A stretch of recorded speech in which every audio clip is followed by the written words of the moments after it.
Lord Krishna, Hinduism's fun-loving but super-wise god, is forever connected to the awesome city of Dwarka.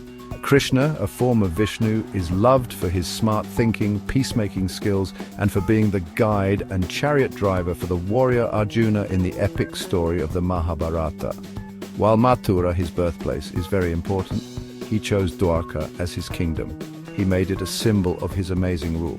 The name Dwarka itself is super cool, meaning doorway to freedom or city of gates. It's not just a name though. In Hindu stories, Dwarka is like a bridge between our world and the world of the gods, a place where Krishna was everywhere. Even now, after so many years, Dwarka is still a powerful sign of Krishna's rule and a place of faith for millions of Hindus. The story of how Dwarka began is tied to Krishna's life and his fight against the mean King Kamsa. After defeating Kamsa in Mathura, Krishna knew his people weren't safe from Kamsa's angry father-in-law, Jarasandha. So Krishna, always thinking ahead, moved his people to a safer place. He picked an island on India's west coast, protected by the sea.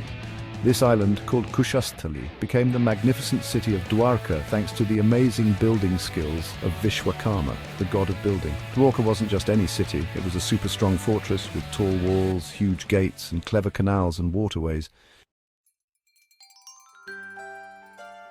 With Krishna as its kind ruler, Dwarka became super successful. Its harbour was full of ships from faraway lands, and its markets were packed with silks, spices, and shiny gems. The city was famous for being rich, with streets supposedly paved with gold and palaces covered in jewels. But Dwarka's real treasure wasn't gold or gems, it was the spiritual wisdom that filled the air. Wise men, scholars, musicians, and artists all came to Krishna's court, drawn to the amazing presence of their divine king. In Dwarka, Krishna shared his timeless wisdom, teaching about dharma, karma, and bhakti, the things that became the basis of Hindu philosophy. Sadly, Dwarka's greatness didn't last forever.